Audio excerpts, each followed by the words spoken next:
வாசிக்கும் பொழுது ஆபிரகாம் கர்த்தரை தொழுது கொண்டான், ஆராதித்தான். எப்பொழுதெல்லாம் ஒரு தனிமையை உணர்ந்தானோ அப்பொழுதெல்லாம் கர்த்தரை ஆராதிக்கிற மனுஷனாய் இருந்தான். ஈசாக்கு கர்த்தரை தொழுது கொள்ளுகிற ஒரு மனுஷனாய் இருந்தான். பைபிள் முழுவதும் நீ படித்து பார்த்தீங்கன்னா தலைமுறை தலைமுறையாக அந்த ஆராதிக்கிற பழக்கமானது தொடர்ந்து கொண்டே இருக்கிறது.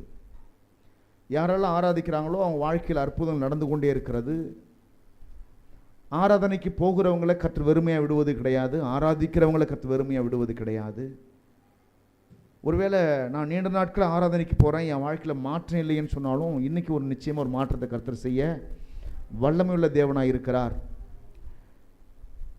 பாருங்க, ஆராதனை என்ன செய்கிறது என்று சொன்னால், ஆராதனை வழியே இல்லாத இடங்களில் கூட வழிகளை உண்டாக்குகிறது.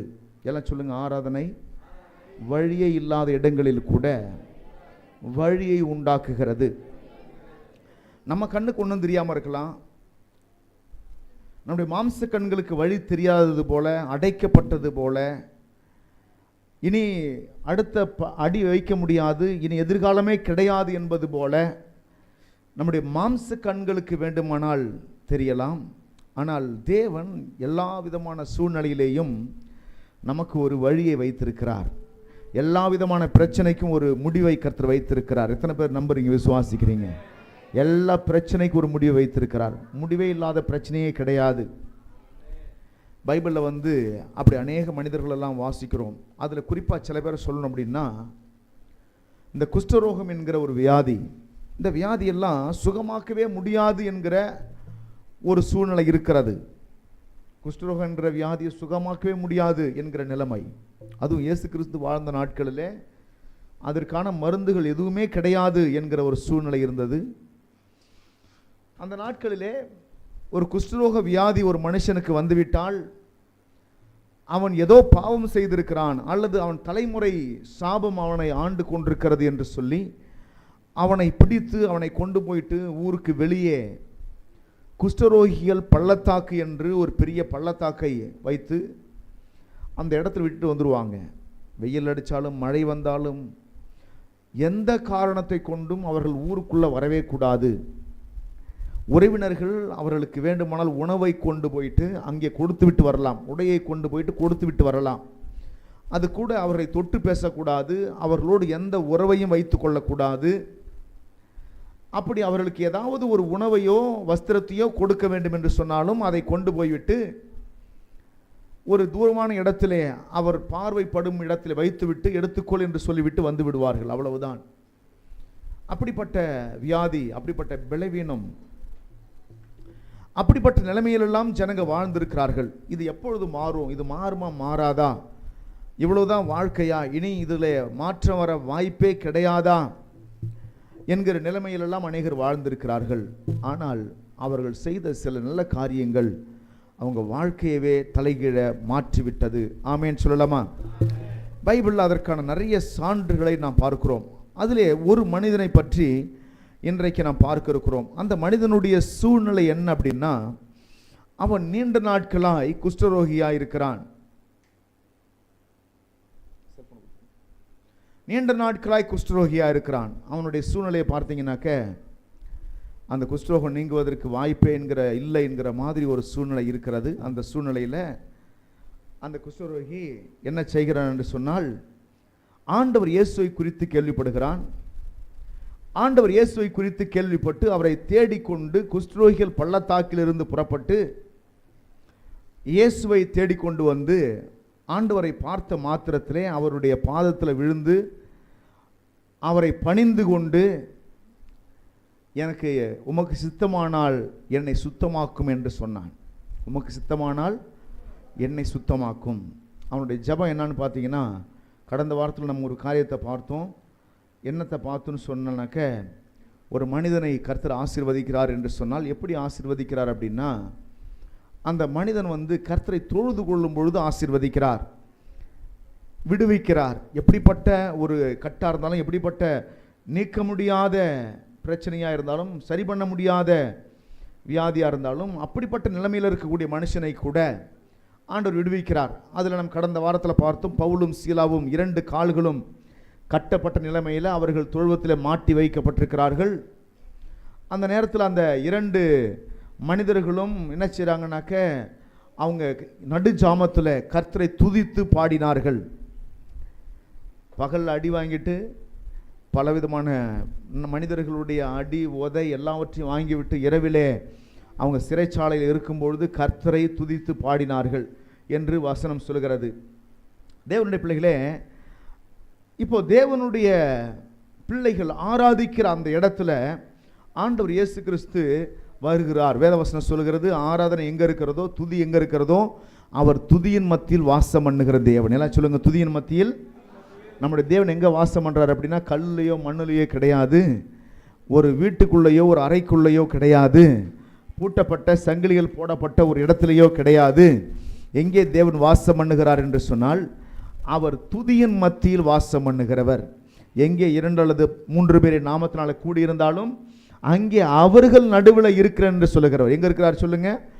எங்கே 2 அல்லது 3 பேர்.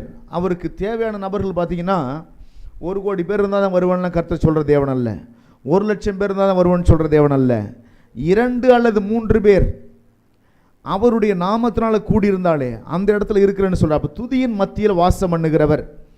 அவருக்கு பேர் என்னன்னா, துதியின் மத்தியில் வாசம் பண்ணுகிறவர். அப்போ எந்தெந்த மனுஷன்லாம் கர்த்தரை தொழுது கொள்கிறாங்களோ, கர்த்தரை ஆராதிக்கிறாங்களோ, கர்த்தரை தேடுறாங்களோ, அவங்கள அவர் வெறுமையாய் விடுவதே கிடையாது. பாருங்கள், வேதத்தில் வாசிக்கிறோம். மத்தேயு சுவிசேஷ புஸ்தகம் 8ஆம் அதிகாரத்தில் எடுத்துக்கொள்ளுங்க. மத்தேயு சுவிசேஷ புஸ்தகம் 8வது அதிகாரம். உங்களுடைய வேதாகமத்தை திறந்து எடுத்து என்னோடு கூட வாசிக்க வேண்டும் என்று சொல்லி உங்கள் அன்பாய் கேட்டுக்கொள்ளுகிறேன். 8ஆம் அதிகாரத்தில் 1வது வசனத்திலிருந்து படிக்கிறோம். அவர் மலையிலிருந்து இறங்கின போது திரளான ஜனங்கள் அவருக்கு பின் சென்றார்கள். மலையிலிருந்து இறங்கின பொழுது திரளான ஜனங்கள் அவருக்கு பின் சென்றார்கள். 2ஆம் வசனத்தை படிக்கிறோம். அப்போது குஷ்டரோகி ஒருவன் வந்து அவரை பணிந்து, ஆண்டவரே, உமக்கு சித்தமானால் என்னை சுத்தமாக்க உம்மால் ஆகும். என்ன செய்தான் தெரியுமா? இனி இந்த மனிதனுக்கெல்லாம் விடுதலையே கிடையாது, இந்த மனுஷெல்லாம் சுகமாக வாய்ப்பே கிடையாது, இவங்களுடைய எதிர்காலமே அவ்வளவுதான், இவங்க வாழ்க்கையே அவ்வளவுதான், இவங்களை யாராலையும் காப்பாற்ற முடியாது என்கிற ஒரு சூழ்நிலையில் இருக்கக்கூடிய குஷ்டரோகம் உள்ள ஒரு மனுஷன். அவன் யாரு என்ன என்பதெல்லாம் எழுதப்படலை, அவனுடைய சூழ்நிலை என்ன என்பதெல்லாம் தெரியல. ஆனால் அவன் செய்த ஒரு சில காரியங்கள் தேவாதி தேவனுடைய கரத்தை அசைத்தது. என்ன செய்தான் அவன்? வேதத்தில் வாசிக்கிறோம் பாருங்க. 3வது வசனத்தை பார்க்கிறோம். இயேசு தமது கையை நீட்டி அவனை தொட்டு. அப்படி என்ன அர்த்தம்? இவ்வளோ பெரிய தேவன் சாதாரண ஒரு தேவன் அல்ல, வானத்தையும் பூமியும் படைத்த தேவன். குஷ்டரோகம் உள்ள மனிதர்களை பார்ப்பதற்கே பயப்படுகிற உலகம், அவர்களோடு பேசுவதற்கு பயப்படுகிற உலகம். அந்த நாட்களில் அப்படிப்பட்ட கட்டுப்பாடு அந்த தேசத்தில் இருந்தது, பயம் இருந்தது. அந்த நோய் பரவி கொள்ளும் என்று சொல்லி அநேகர் என்ன செய்தாங்கன்னா, அப்படிப்பட்ட மனிதர்களோடு பேசுவது கிடையாது, தொடுவது கிடையாது, அந்த மனிதர்களிடத்தில் எந்த பழக்கமும் வைத்துக் கொள்வது கிடையாது. அந்த மனிதர்களை ஊருக்கு வெளியே வைத்திருந்தார்கள். ஆனால் ஆண்டவர் பாருங்க, இவ்வளோ பெரிய தேவன், பரிசுத்தமுள்ள தேவன், வானத்தையும் பூமியையும் படைத்த அவருடைய கரங்கள். வேதவசனம் சொல்கிறது, இயேசு அவனை தொட்டார். எல்லாம் சொல்லுங்க, இயேசு அவனை தொட்டார். இவ்வளோ பெரிய தேவனுடைய கரத்தை அசைக்குதுன்னு சொன்னால் என்ன செய்தான் அவன்? தேவனுடைய பிள்ளைகளே, நீங்கள் கர்த்தருடைய கரத்தை அசைக்கக்கூடிய வல்லமை எங்கே இருக்குது தெரியுமா? உங்களுடைய துதியில் இருக்கிறது, உங்களுடைய ஆராதனையில் இருக்கிறது. ஆமேன். இந்த குஷ்டரோகி என்ன செய்தான் அப்படின்னு சொன்னால், இவ்வளோ பெரிய தேவனுடைய கரம் அசைக்கப்படுகிறது. அவர் தமது கையை நீட்டி அவனை தொடுகிறார். தொட்டுட்டு சொல்றார், எனக்கு சித்தம் உண்டு சுத்தமாகு என்று சொன்னார். சித்தம் உண்டு சுத்தமாகு என்று சொன்னார். இவ்வளோ பெரிய தேவனுடைய கரத்தை எது அசைத்தது என்று சொன்னால், அதுக்கு மேலே சில காரியத்தை அவன் செய்தான் பாருங்க, அதுதான் அசைத்தது. இன்னைக்கு கூட எத்தனை பேர் விரும்புறீங்க, கர்த்தர் என் வாழ்க்கையில் கிரியை செய்யணும்? இஸ்ரவேல் ஜனங்களை ஓங்கிய புயத்தினாலும் பலத்த கரத்தினாலும் எகிப்து என்கிற அடிமைதன தேசத்திலிருந்து விடுதலையாக்கி அவர் நடத்தினார். அந்த தேவன் நம்முடைய தேவனாய் இருக்கிறார். If God let them freed them from the Egyptian hands. He is our Lord. He also can redeem us. Amen. நம்முடைய தேவன் அவர்களை எகிப்தியருடைய கையிலிருந்து விடுவிக்க கூடுமானால் அந்த தேவன் நம்முடைய தேவனாக இருக்கிறார். எப்படி விடுவித்தார்னா, ஓங்கிய புயத்தினாலும் பலத்த கரத்தினாலும் விடுவித்தாராம். என்ன சொல்லுங்க? ஓங்கிய புயத்தினாலும் பலத்த கரத்தினாலும். என்ன கரம் சொல்லுங்க? என்ன புயம் சொல்லுங்க? ஓங்கிய புயத்தினாலும். வசனம் சொல்லுகிறது ஓங்கிய புயத்தினாலும் பலத்த கரத்தினாலும் அவர்களை விடுவித்தார். சொல்லுங்க, ஓங்கிய புயத்தினாலும் பலத்த கரத்தினாலும் அவர்களை விடுவித்தார். அந்த தேவன் யாருடைய தேவன்? அப்படி என்ன அர்த்தம்? நம்மையும் கூட விடுவிக்க he is almighty God. விடுவிக்க வல்லமையுள்ள தேவன் அவர். ஏன் அப்படி விடுவித்தார் அப்படின்னா, அவங்க மாட்டிக்கிட்டு இருந்த இடம் ஒரு சாதாரண ஒரு சிறைச்சாலை அல்ல, ஒரு ராஜாவினுடைய கட்டுப்பாட்டுக்குள்ள மாட்டிக்கிட்டு கிடந்தாங்க. அடிமையாய் கிடந்தார்கள். எத்தனை வருஷம் அடிமைதனம் கேட்டா, 1 வருஷம் 2 வருஷம் இல்ல, 430 வருட அடிமைதனம். 430 வருஷ அடிமைதனம். சில ஜெனரேஷன் விடுதலை என்றால் என்னவென்றே மறந்து போனது. சில தலைமுறைகளுக்கு விடுதலை என்றால் என்னன்னு தெரியாது. எதுக்கு ஓடுறோம், எதுக்கு வேலை செய்கிறோம், எதுக்கு உழைக்கிறோம், எதுவுமே தெரியாது. ஏனென்று சொன்னால், காலையில் எழுந்த உடனே வேலைக்கு போகணும், பொழுதுக்கும் வேலை செய்யணும், சாப்பாடு கிடைக்கும், அவ்வளவுதான். கடுமையாய் வேலை செய்ய வேண்டும், பிறகு இரவு வர வேண்டும், சாப்பிட வேண்டும், பிறகு காலையில் போக வேண்டும், உழைக்க வேண்டும். யாருக்கு உழைக்கணும்? எந்த வருமானத்துக்கும் கிடையாது. அடிமைகளாய் உழைக்க வேண்டும். 430 வருஷம்னா எத்தனை தலைமுறை உள்ள அடிமையாய் கடந்திருக்கும்னு சிந்திச்சு பாருங்க. எத்தனை தலைமுறைகளுக்கு இந்த விடுதலை சந்தோஷம் என்னன்னு தெரியாது. ஆனால் கர்த்தர் என்ன செஞ்சாராம்? அந்த ஜனங்களை விடுவித்தார். எப்படி விடுவித்தார்னா, ஓங்கிய புயத்தினால, பலத்த கரத்தினால். அதாவது அதனோட அர்த்தம் என்னன்னா, தம்முடைய கரத்தை கொண்டு வல்லமையான காரியங்களை செய்து அவர்களை விடுவித்தார். தம்முடைய கரத்தை கொண்டு வல்லமையான காரியங்களை செய்தார். அதாவது அந்த ராஜா விடமாட்டேன்னு சொல்றான், நான் விடமாட்டேன் அப்படின்றான். ஆனால் கர்த்தர் என்ன செய்யறாருனாக்க, அவங்களை மீட்பதாக இல்லை, அவர் விடமாட்டேன்றாரு. ராஜாவும் விடமாட்டேன்றான், ஆண்டவர் விடமாட்டேன்றார். ராஜா சொல்றான், இந்த ஜனங்களை விடமாட்டேன் அப்படின்றான். கர்த்தர் சொல்றாரு, இந்த ஜனங்களை விடுவி அப்படின்றாரு. இல்லைன்னா உன்னை வாதி பண்றாரு. 10 விதமான வாதைகள் அந்த தேசத்துக்கு அனுப்பினா. தண்ணீர் ரத்தமாய் மாறினது, தவளைகள் பெருகினது, பேன் பெருகினது. அந்த தேசத்தில் இருந்த தலைச்சம் பிள்ளைகள் எல்லாம் இறந்து போனார்கள். ஆடு மாடு மிருக ஜீவன் எல்லாவற்றையும் தலைச்சனாய் பிறந்த எல்லாமே இறந்து போனது. இன்னைக்கு கூட நம்ம ஊரில் வழக்கம் இருக்கு பாருங்க. தலைச்சம் பிள்ளைய பிறந்த வெளில போகாத அப்படி சொல்றாங்க. எங்கேருந்து வந்துச்சுன்னு தெரியல. என்னுடைய விசுவாசம் அதெல்லாம் இங்கேருந்து வந்திருக்கணும். இந்த இஸ்ரவேல் ஜனங்களை எகிப்திலிருந்து விடுவிக்கும் பொழுது தலைச்சன் பிள்ளைகள், தலைச்சனாய் பிறந்த எல்லாமே இறந்து போகும்படி கர்த்தர் செய்தார். அப்பதான் பயம் வந்துச்சு அந்த ராஜாவுக்கு. இனிமேல் அந்த ஜனங்களை விடுவிக்க, இந்த ஜனலை அடக்கி வைக்க முடியாது, இந்த ஜனலை ஒடுக்கி விட முடியாது. இவர்களுடைய தேவன் இவர்களுக்காய் பலமான வல்லமையான காரியங்களை செய்கிறார், அவரை எதிர்க்க முடியாது என்று சொல்லி இஸ்ரவேல் ஜனங்களை விடுவித்தார்கள். அல்லேலூயா. பாருங்க, இஸ்ரவேல் ஜனங்களை விடுவித்த அதே கரம், இஸ்ரவேல் ஜனங்களை காப்பாற்றின அதே கரம் இந்த குஷ்டரோகி மேலே வந்து தொடுது அப்படின்னு சொன்னா என்ன பெரிய ஒரு அற்புதம். ஆமென். இந்த குஷ்டரோகி என்னதான் அப்படி கர்த்தருக்கு பிடித்தமானதை செஞ்சிட்டான் அப்படின்னு வசனம் சொல்லுகிறது. பாருங்க, அவன் 2ஆம் வசனத்தில் என்ன செய்தானாக்க, ஒருவன் வந்தான். முதல்ல கர்த்தரை தேடி வருவதே வாழ்க்கையில முதல் வெற்றி. ஆமென் சொல்லலாமா? ஒரு மனுஷன் வாழ்க்கையில சாபத்துக்கு எப்பொழுது முடிவு உண்டாக போகிறதுன்னு சொன்னா, எந்த நிமிடம் அவன் கர்த்தரை தேட ஆரம்பிக்கிறானோ அந்த நிமிடமே அவன் பிரச்சனைக்கு ஒரு முற்றுப்புள்ளி உண்டாகிறது. ஆமென். சில பேர்லாம் பார்த்தீங்கன்னா நிறைய வியாதியிலையும் வறுமையிலையும் கஷ்டத்தையும் இருப்பாங்க. சர்ச்சுக்கு வான்னு சொன்னால் வரவே மாட்டாங்க. மற்ற எல்லா இடத்துக்கும் போவாங்க. அங்கே ஒரு டாக்டர் இருக்கார் போறியானா போவாங்க, இங்கே ஒரு டாக்டர் இருக்கார் போறியானா போவாங்க, அங்கே ஒரு மந்திரவாதி இருக்கா போறியானா போவாங்க. ஆனால் சர்ச்சுக்கு மட்டும் வான்னு சொல்லுங்க, வரவே மாட்டாங்க. ரொம்ப பிடிவாதமாக இருப்பாங்க. மற்ற எல்லா இடத்துக்கும் போகிறவங்க சர்ச்சுக்கு வர்றதுல மட்டும் என்ன அவங்களுக்கு தடை ஏற்படுது அப்படின்னு பார்த்தீங்கன்னா, அவங்க சர்ச்சுக்கு வந்தாலே அவங்க பிரச்சனையில் பாதி பிரச்சனை தீர்ந்து விட்டது என்று அர்த்தம். ஆமென். சபைக்கு வந்தாலே பாதி பிரச்சனை தீர்ந்து போச்சு.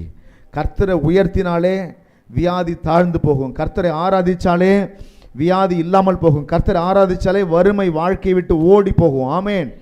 இங்கே பிரச்சனை என்னன்னு கேட்டாக்க, பிசாசு இங்கே விடுறதில்லைன்னு சொன்னால், கர்த்தரை ஆராதிக்க ஜனங்களை விடுவதே கிடையாது. ஏதாவது ஒரு வேலை பலுவை கொடுத்து, வேலை சுமையை கொடுத்து, வீண் அலுவல்களை கொடுத்து, தேவையில்லாத பிரச்சனைகளை சிக்க வைத்து ஆராதிக்க மட்டும் விட மாட்டான், மற்ற எல்லா இடத்துக்கும் விடுவான். நீங்கள் அதை ஜெயிச்சுட்டு வந்துட்டீங்கன்னா நான் சொல்கிறேன், உங்கள் வாழ்க்கையில் அற்புதம் நடக்கும். ஆமென். நீங்கள் செய்ய வேண்டியதில் முதல்ல ஜெயிக்கணும். எதை ஜெயிக்கணும் தெரியுமா? சபைக்கு வருகிற தடைகளை ஜெயிக்க வேண்டும். இந்த குஷ்டரோகி இயேசுவை தேடி வந்தான். இதில் ஸ்ட்ரகிள்ஸ் இல்லைன்னு நினைக்கிறீங்களா? பிரச்சனையே இல்லைன்னு நினைக்கிறீங்களா? நடப்பது என்பது சாதாரண ஒரு காரியம் இல்லை. அதுவும் இயேசு கிறிஸ்து எங்கே இருப்பார் என்பது சாதாரண ஒரு காரியம் இல்லை. அவர் இந்த ஊரில் இருப்பார், திடீர்னு பார்த்தா இன்னொரு ஊரில் இருப்பார், திடீர்னு பார்த்தா இன்னொரு ஊரில் இருப்பார். அவரை தேடிக்கொண்டு அவரிடத்துல வருவதெல்லாம் சாதாரண ஒரு காரியம் இல்லை. இந்த குஷ்டரோகி எப்படி வந்திருப்பான்னு தெரியல. ஒருவேளை தேடிட்டே வந்திருப்பான், இங்கேருந்து கருவப்பை முடிச்சு வந்திருப்பான். வந்த நேரத்தில் இல்லை அவர் புத்தூர் போயிட்டார், நேராக புத்தூர் வரைக்கும் நடந்து வந்திருப்பான். அங்கேருந்து போனாங்க ஆனந்தகுடி போயிட்டார், ஆனந்தகுடி நடந்து வந்திருக்கலாம். எவ்வளவு தூரம் நடந்தான்னு தெரியல, ஆனால் அவன் முயற்சி வீண் போகவில்லை. எத்தனை பேர் விசுவாசிக்கிறீங்க? கிறிஸ்துவுக்குள் நீங்கள் எடுக்கிற முயற்சியெல்லாம் வீண் போகாது. கர்த்தரை தேடவும் ஆராதிக்கவும் எடுக்கிற முயற்சியெல்லாம் வீண் போகாது. இன்றைக்கி நிறைய சம்பார்த்தனை வருது, நிறைய வேலை இருக்குது, நிறைய வாய்ப்பு இருக்குது, நிறைய வருமானம் வரக்கூடிய காரியங்கள் இருக்குது. ஆனால் அதெல்லாம் விட்டுட்டு தான் நீங்கள் ஆலயத்துக்கு வந்திருக்கிறீங்க. இது வீணாய் போயிடுமானா இல்லை, இதில் லாபம் இருக்குது. ஏன்னா கர்த்தர் ஆராதிக்கிற யாவருக்கும் அவர் ஐஸ்வர்ய சம்பனராய் இருக்கிறார். ஆராதிக்கிற ஜனங்களை விடுவிக்கிறார். அவங்க எவ்வளோ பெரிய பாவத்தில், சாபத்தில், வியாதியில், வறுமையில் சிக்கிக்கிட்டு இருந்தாலும் அதிலிருந்து விடுவிக்கிறார். இந்த உலகத்தில் டாக்டரால் முடியலன்னு சொன்னால், இந்த உலகத்தில் எந்த சக்தியாலையும் உங்களை விடுவிக்க முடியலன்னு சொன்னால், இங்கே மாபெரும் வல்லமை இருக்குது.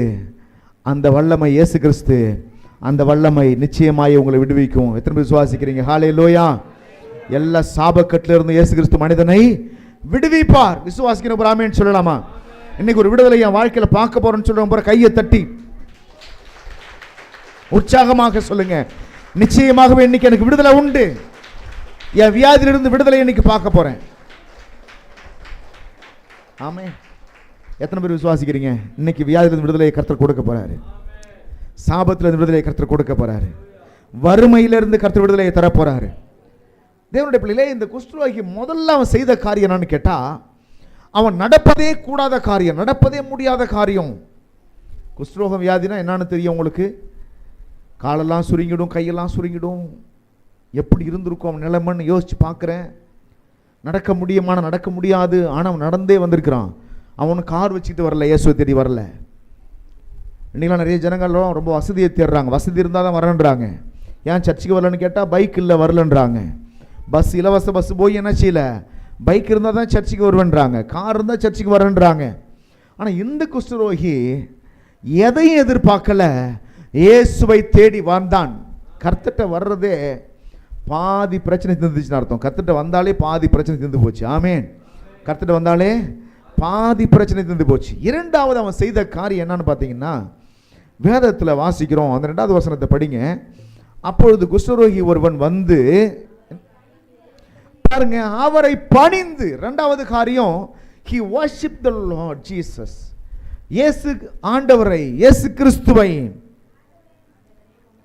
பணிந்து கொண்டான். இயேசுவை பணிந்து கொண்டான். எப்படி பணிந்து கொள்வீங்க நீங்க எல்லாம்? எப்படி பணிந்து கொள்வீங்க? பணிந்து கொள்வதுன்னா ஆராதிப்பது. நீங்களும் ஆராதிச்சிங்களா இல்லையா? எத்தனை பேர் இன்னைக்கு ஆராதிச்சிங்க? எப்படிலாம் ஆராதிச்சிங்க? இவன் எப்படி பணிந்திருப்பான்னு யோசிக்கிறேன். இவன் எப்படி பணிந்திருப்பான்னா, ஆண்டவருக்கு முன்பதாக முழங்கால் படியிட்டு அவரை பணிந்திருப்பான்னு நான் விசுவாசிக்கிறேன். ஆண்டவருக்கு முன்னாடி என்ன செஞ்சிருப்பான்? முழங்கால் படிட்டு இருப்பான். அது கல்லோ மண்ணோ எந்த இடமோ தெரியல. ஆனா ஆண்டவருக்கு முன்பாக என்ன செஞ்சிருக்கிறான் அவன்? இந்தப்பா, ஆண்டவருக்கு முன்பாக முழங்கால் படிட்டு இருக்கிறான். அவன் அங்க வந்து ஆண்டவர் என்ன செஞ்சானா, பணிந்து கொண்டான். நீங்க கர்த்தரை பணிந்து கொள்ற ஜனங்களா இருக்கணும், ஆராதிக்கிற ஜனங்களா இருக்கணும். பாருங்க, கர்த்தருடைய கை உங்கள் கை நீட்டப்பட வேண்டுமானால், கர்த்தருடைய கரம் உங்களை தொட வேண்டுமானால், உங்க சூழ்நிலை மாற வேண்டுமானால், உங்க பிரச்சனை மாற வேண்டுமானால், மிகவும் எளிதான காரியங்கள் தான், வேற ஒன்றும் இல்லை. கர்த்தர் வந்து அதை செய்ய, ஆட வெட்டு, கெடா வெட்டு, பணத்தை கொடு, அதை கொடு, இதை கொடுலாம் கேட்கல. முதல்ல கர்த்தர்ட்ட வான்றாரு, அதை எதிர்பார்க்கிறாரு. நீங்க அவரை தேடி வரணும்னு எதிர்பார்க்கிறாரு. அதனால சில பேர் நம்ம சொல்றோம், சர்ச்சைக்கு வாங்க, ஆண்டவரை தேடுங்க, நிச்சயமாய் ஒரு அற்புதம் நடக்கும் அப்படிதான் சொல்றோம் இல்லையா? ஏன் சொல்றோம்னா, ஆண்டவர்கிட்ட வரும்பொழுது தான் பிரச்சனை மாறும். 2வது, அவரை பணிந்து கொள்ளணும். புரியுதோ புரியலையோ, இயேசுவே நீ நல்லவர், இயேசுவே நீர் வல்லவர், இயேசுவே நீர் பரிசுத்தர், எனக்கு அற்புதம் செய்ய போதுமானவர், என்னை விடுவிக்க போதுமானவர், என்னை வாழ வைக்க போதுமானவர், என்னை உயர்த்த போதுமானவர், உம்மை ஆராதிக்கிற ஆண்டவரே, உம்மை தொழுது கொள்ளுகிற ஆண்டவரேன்னு அவரை பணிந்து கொள்ள வேண்டும். அவன் எப்படி பணிந்து கொண்டான்னு நமக்கு தெரியல. சுருக்கமாக ஒரு வார்த்தையில் தான் எழுதியிருக்குது, அவன் பணிந்து கொண்டான்.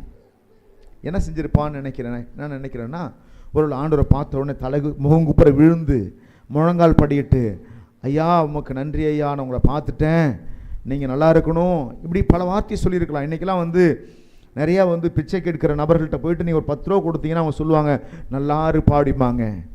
உங்கள்கிட்ட பணிந்து கேட்பாங்க, ஐயா கொஞ்சம் பிச்சை கொடுங்க, அப்படி அன்பாக தயவாக கேட்பாங்க. அப்படி தான் கேட்டிருப்பான்னு நினைக்கிறேன்.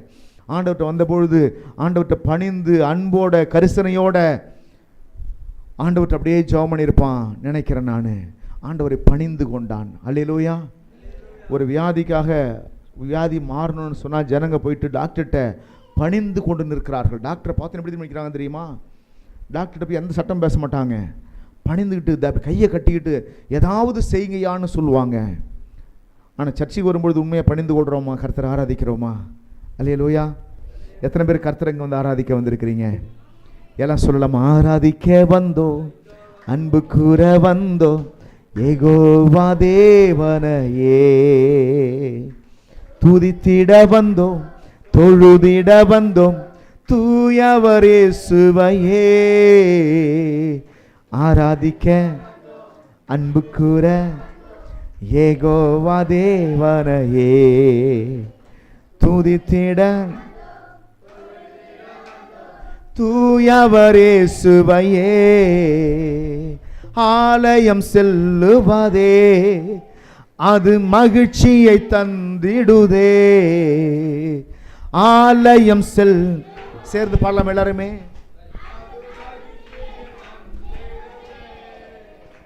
என் சபையுடனே உம்மை தொழுதிடவே கிருபையும் கிடைத்திட்டதே.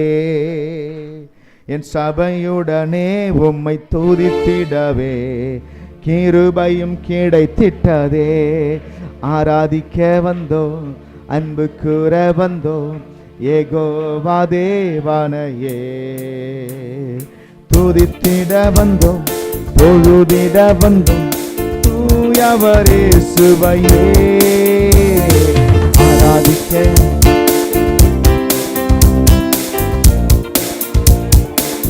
மறுபடியுமாக துதித்திட தொழுதிட வந்தோம், தூயவர் இயேசுவையே.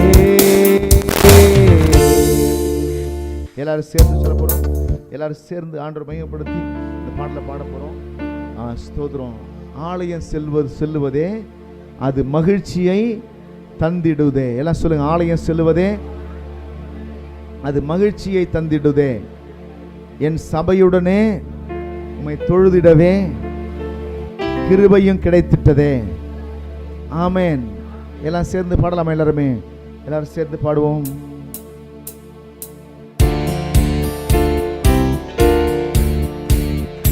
கைகளை தட்டி எல்லாம் பாடுவோம். அவ்வளவுதான். சத்தமா இன்னும் சத்தமாக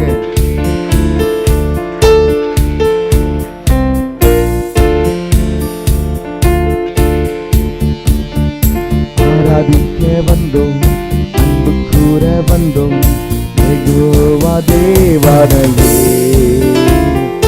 துதித்திட வந்தோம், தொழுதிட வந்தோம், தூயவர் இயேசுவையே ஆராதிக்க வந்தோம், அன்பு கூற வந்தோம், யெகோவா தேவனையே துதித்திட வந்தோம், தொழுதிட வந்தோம், தூயவர் இயேசுவையே ஆராதிக்க வந்தோம், அன்பு கூற வந்தோம், யெகோவா தேவனையே துதித்திட வந்தோம், தொழுதிட வந்தோம், தூயவர் இயேசுவையே ஆலயம் செல்லுவதே அது மகிழ்ச்சியை தந்திடுதே. ஆலயம் செல்லுவதே முடியாது. என் சபையுடனே உம்மை துதித்திடவே கிருபையும் கிடைத்திட்டவே. என் சபையுடனே உம்மை துதித்திடவே கிருபையும் கிடைத்திட்டவே. ஆராதிக்க வந்தோம், அன்பு கூற வந்தோம், யெகோவா தேவனையே. துதித்திட வந்தோம், தொழுதிட வந்தோம், தூயவர் இயேசுவையே.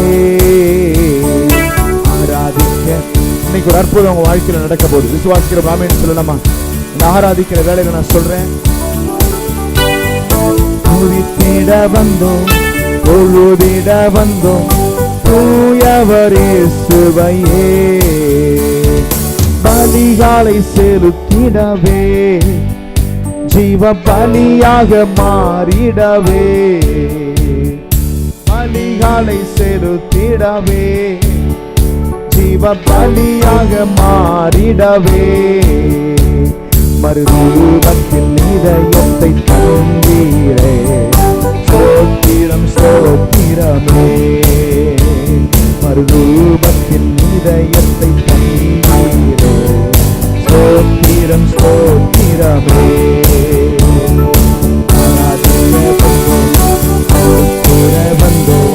யெகோவா தேவனையே. துதித்திட வந்தோம், தொழுதிட வந்தோம், தூயவர் இயேசுவையே. ஆராதிக்க யெகோவா தேவனையே. துதித்திட வந்தோம், தொழுதிட வந்தோம், தூயவர் இயேசுவையே. நன்மை செய்தவர்க்கே நாங்கள் நன்றியை செலுத்துவோமே. நன்மையை செய்தவர்க்கே நாங்கள் நன்றியை செலுத்துவோமே. எம் காணிக்கையை உம் கரங்களிலே உற்சாகமாய் விதைக்கிறோமே. எம் காணிக்கையை உம் கரங்களிலே உற்சாகமாய் விதைக்கிறோமே. ஆராதிக்க வந்தோம், அன்பு கூற வந்தோம், யெகோவா தேவனே. இந்த இடத்துல பரிசுத்த ஆவியானவர் ஆசீர்வாடி கொண்டிருக்கிறார். தேவனுடைய பிள்ளையே, உன் வியாதியை, உன்னுடைய வறுமையை, உன் கஷ்டத்தை போக்குகிற ஆவியானவர் இன்றைக்கு ஒரு விடுதலையை கர்த்தர் கொடுக்க விரும்புகிறாரு. எல்லாரும் சேர்ந்து ஆராதிக்கலாமா? யெகோவா தேவனையே. துதித்திட வந்தோம், தொழுதிட வந்தோம், தூயவர் இயேசுவையே. எல்லாரும் கைகளை தட்டி சொல்லுவோம், ஹல்லேலூயா. எத்தனை பேர் விசுவாசமா இருக்கிறீங்க? ஆமென். இன்றைக்கு நிச்சயமாகவே ஒரு அற்புதத்தை கர்த்தர் செய்வார்னு சொல்றவங்க மட்டும் எல்லாரும் கைகளை தட்டி அப்படியே கர்த்தர் துதி. நம்முடைய ஆண்டவர் எவ்வளவு பெரிய தேவன் என்று சொன்னால், வானத்தையும் பூமியையும் படைத்த கர்த்தருடைய கரத்தை ஒரு மனுஷன் அசைத்து அந்த கரத்தினால் அவரை தொட வச்சிட்டான். இவ்வளவு பெரிய நோயாளியை தொட வச்சிட்டான்னு சொன்னா, அதுக்கு அவன் செய்த காரியம் என்ன? ஆண்டவர்கிட்ட வந்து அவரை பணிந்து கொண்டான். ஆமென். நீங்க எத்தனை பேர் கர்த்தருடைய தொடுதலை உணரணும் விரும்புறீங்க? ஆமென். இன்னைக்கு கர்த்தர் என்ன தொடணும். ஆண்டவரே, நீங்க என்ன தொடணும். உம்முடைய அசைவாடுதலை நான் பார்க்கணும்.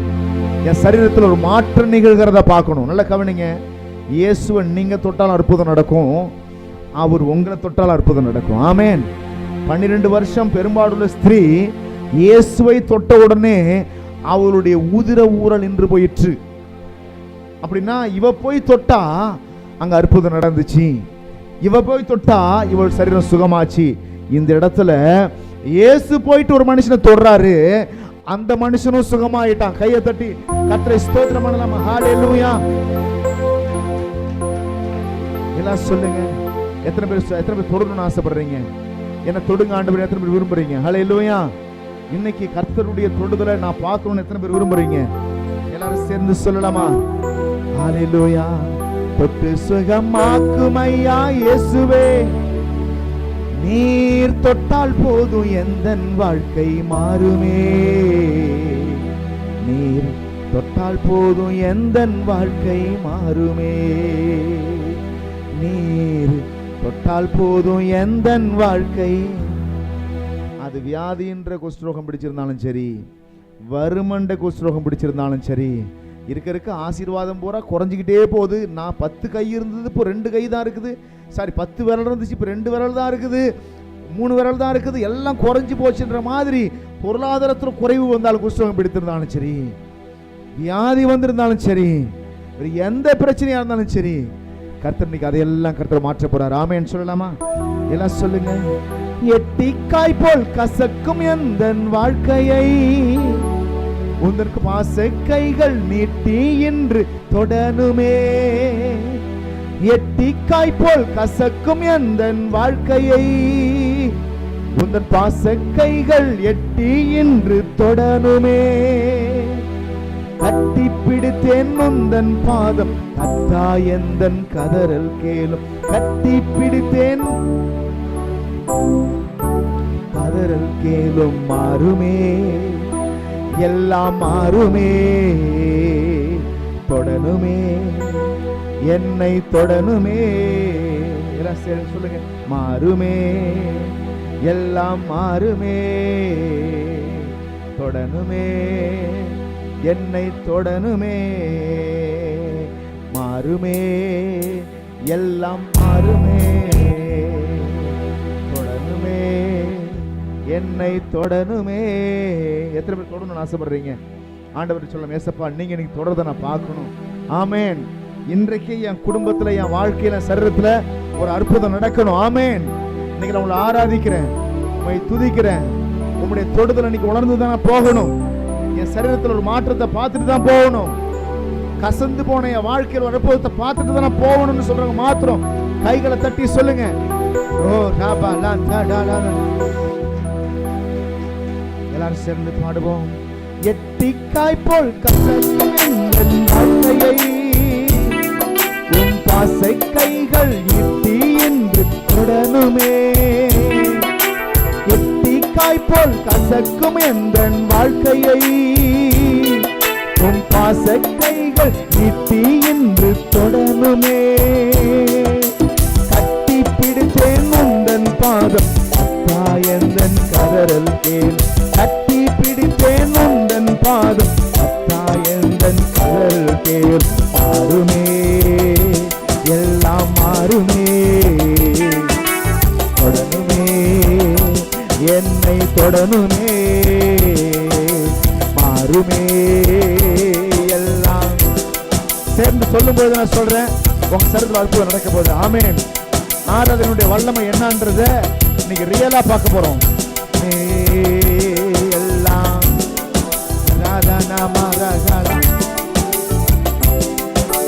தொடனுமே. நீங்க என்னத்தை பார்க்க போறோம்னா, the power of worship. அப்படி நம்ம பிரசங்கம் பண்ணிட்டே போயிடக்கூடாது. இன்னைக்கு அந்த ஆராதனையினுடைய வல்லமைய ரியல் லைஃப்ல we are going to taste. நம்ம அது வந்து ருசித்து பார்க்க போறோம். ஆமென். the power of worship என்ன? ஆராதனையினுடைய வல்லமை எவ்வளவு பெருசு, ஆராதனை எப்படி ஒரு மனுஷனை மாத்துதுங்கிறத இந்த இடத்துல அனுபவிச்சு போக போறீங்க. எத்தனை பேர் விசுவாசிக்கிறீங்க? ஆமென்.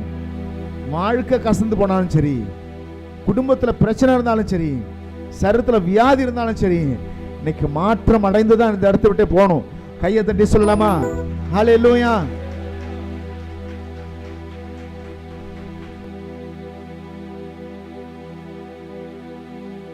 சேர்ந்து பாடலாமா எல்லாருமே? எல்லாம் சொல்லுங்க. எட்டிக்காய் போல் கசக்கும் எந்தன் வாழ்க்கையை உந்தன் பாச கைகள் நீட்டி என்று தொடனுமே. சொல்லலாமா? உம் பாச கைகள் நீட்டி என்று தொடனுமே. கட்டி பிடித்தேன் உந்தன் பாதம் கர்த்தா எந்தன் கதறல் கேளு. கட்டி பிடித்தேன் தொடனுமே, என்னை தொடனுமே. மாறுமே, அசைத்து உற்சாகமாக கர்த்தருடைய தொடுதலை உணர போறீங்க. இன்னைக்கு வியாதி இருக்கிற உங்களுடைய சரீரத்துல ஒரு கர்த்தருடைய தொடுதலை, பரிசுத்த ஆவியோட தொடுதலை உணர போறீங்க. எல்லாம் மாறுமே, தொடருமே, என்னை தொடருமே, தொட்டு சுகமாக்குமையா இயேசுவே. நீ தொட்டால் போதும் எந்தன் வாழ்க்கை மாறுமே, நீ தொட்டால் போதும் எந்தன் வாழ்க்கை. மகிழ்ச்சியோடு சொல்லலாமா? நீ தொட்டால் போதும். மறுபடியுமாய் தொட்டு சுகமாக்குமையா இயேசுவே. நீ தொட்டால் போதும் எந்தன் வாழ்க்கை மாறுமே, நீர் தொட்டால் போதும் எந்தன் வாழ்க்கை மாறுமே, நீர் தொட்டால் போதும் எந்தன் வாழ்க்கை மாறுமே. மாறுமே, எல்லாம் மாறுமே, தொடருமே என்னை. மறுபடியுமாய் உற்சாகமாக எல்லாம் துதிக்கிற வேலை நான் சொல்றேன். பரிசுத்த ஆவியான தேவ பிள்ளையே, உன் சரீரத்தில் வியாதி அப்படியே மாறிக்கொண்டே இருக்கிறது. வியாதியின் வல்லமைகள் குறைந்து கொண்டே இருக்கிறது. செயல்படாத உறுப்புகள் எல்லாம் செயல்பட ஆரம்பிக்கிறது. கை கால்களுக்கு பலவீனங்கள் மறைய ஆரம்பிக்கிறது. மூளையில் இருக்கிற செல்கள் எல்லாம் உயிர் பெற ஆரம்பிக்கிறது. எட்டி காய்போல் கசக்கும் எந்தன் வாழ்க்கையை உன் பாசக்கைகள் நீட்டி என்று தொடருமே. எட்டி காய்போல் கசக்கும் எந்தன் வாழ்க்கையை உன் பாசக்கைகள் நீட்டி என்று தொடருமே. கட்டி பிடித்தேன் உந்தன் பாதம் எந்தன் கதறல் கேளும். கட்டி பிடித்தேன் உந்தன் பாதம் எந்தன் கதறல் கேளும். மாறுமே, எல்லாம் நல்ல உற்சாகமாக ஆண்டவரே இன்றைக்கே சரீரத்துல மாற்றம் வரப்போகுது நான் உணர்றேன். என் வாழ்க்கையில மாற்றம் வரப்போகிறத உணர போகிறேன். மாறுமே, எல்லாம் உற்சாகமாய்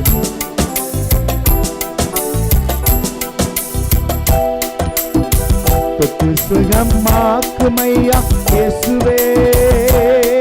நீர் தொட்டால் போதும் எந்தன் வாழ்க்கை மாறுமே, நீர் தொட்டால் போதும் எந்தன் வாழ்க்கை மாறுமே, நீர் தொட்டால் போதும் எந்தன் வாழ்க்கை மாறுமே.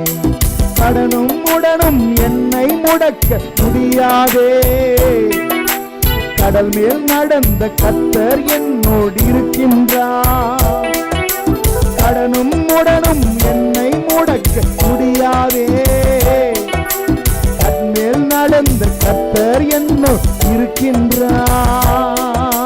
கடல் மேல் என்னை நடக்க செய்வார், அதனை எல்லாம் மாற செய்வார். கடல் மேல் என்னை கடனை எல்லாம் மாற செய்வார். மாறுமே, எல்லாம் மாறுமே, தொடருமே, என்னை தொடருமே அப்பா. மாறுமே, எல்லாம் இப்பொழுதே தொடருமே. குறைவை எண்ணி புலம்புவதை நிறுத்துவே, நிறைவாய் என்னை நடத்துபவர் இருப்பதா. குறைவை எண்ணி புலம்புவதை நிறுத்துவே, நிறைவாய் என்னை. இல்லை என்பது எனக்கு இல்லை, இல்லை என்பதும் துளியும் இல்லை. இல்லை என்பது எனக்கு இல்லை, இல்லை என்பது துளியும் இல்லை. இல்லையே, தொல்லை இல்லையே, இல்லையே, வியாதி இல்லையே, இல்லையே, எல்லை இல்லையே, இல்லையே, வறுமை இல்லையே, இல்லையே, வியாதி இல்லையே, இல்லையே, வறுமை இல்லையே.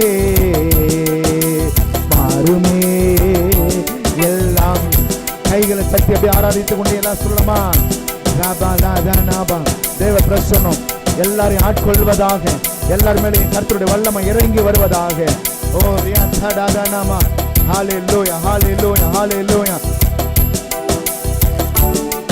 கண்களை மூடி மாறுமே, எல்லாம் எல்லாம் மாறுமே, தொடனுமே, என்னை தொடனுமே.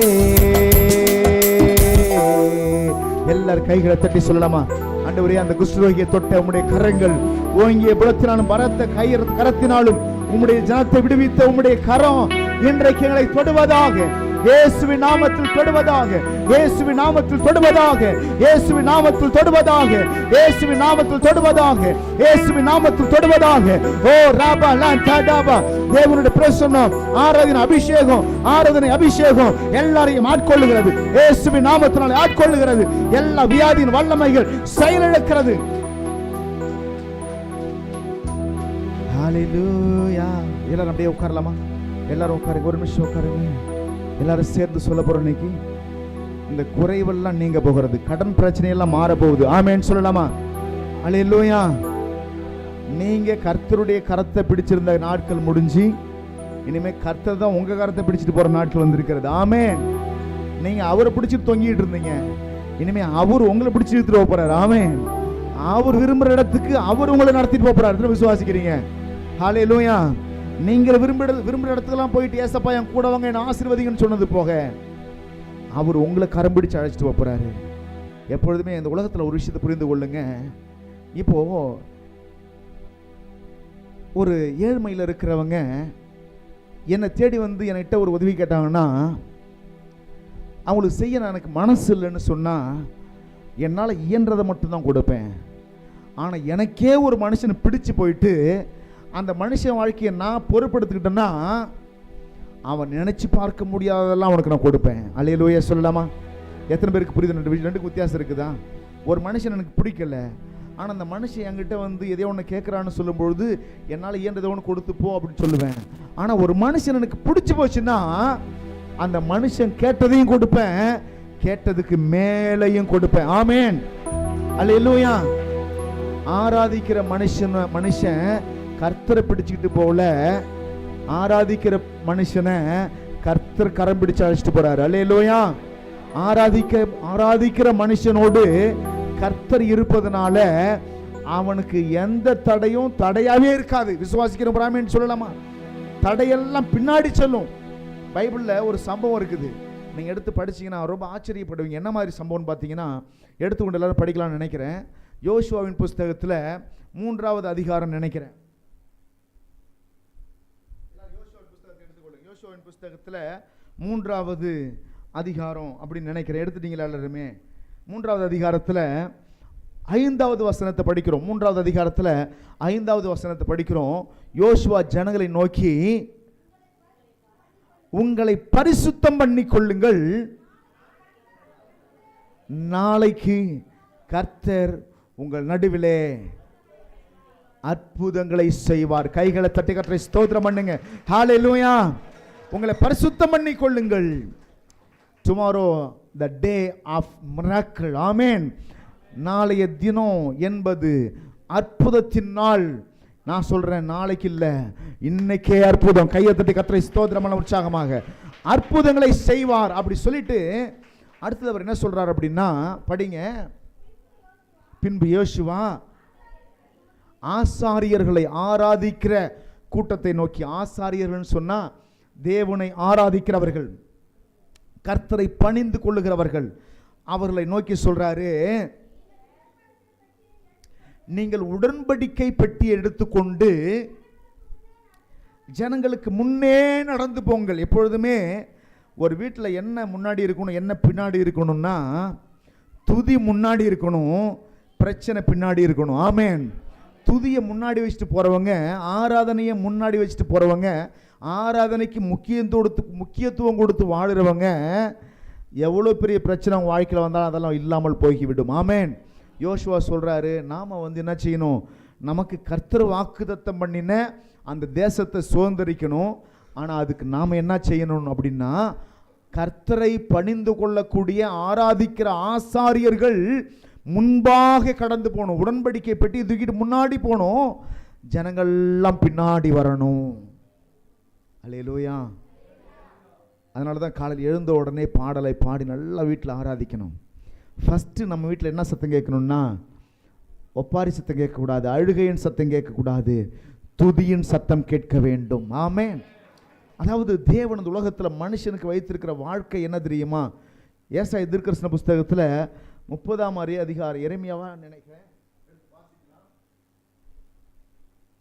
எரேமியா தீர்க்கதரிசன புஸ்தகம் 30ஆம் அதிகாரத்தில் ஆண்டவர் சொல்றாரு, எடுத்துக்கொண்டு படிங்க. 30ஆம் அதிகாரத்தில் அவர் சொல்றாரு, அங்கிருந்து அவைகளிலிருந்து ஸ்தோத்திரமும், 19ஆம் வசனம், எரேமியா 30ஆம் அதிகாரம் 19ஆம் வசனம் எடுத்து படிக்கலாமா? படி.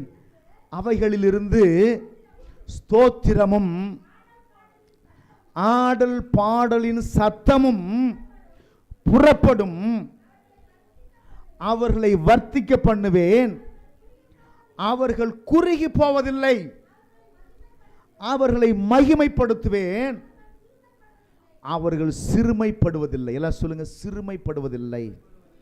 கர்த்தர் உங்களை வர்த்திக்க பண்ணுகிறவர். ஏன் தெரியுமா? அவர் உங்களை கரம் பிடிச்சிருக்கிறார். இதுவரைக்கும் அழுகையும் கண்ணீரும் புலம்பலும் ஒப்பாரியுமாக வாழ்க்கை இருந்திருந்தா கூட, இன்னைக்கு உங்க வாழ்க்கையில என்ன வரப்போகுதுன்னு கேட்டா, ஆடல் பாடல் சத்தம் வீட்டில் புறப்படணும். ஆமென். இங்க பார்த்து யோசுவா சொல்றாரு, ஆசாரியர்கள் முன்பதாக, ஆராதிக்கிற மனிதர்கள் முன்பதாக போகட்டும், பின்பு ஜனங்கள்லாம் வரட்டும். படிங்க. யோசுவா 3ஆம் அதிகாரம் 1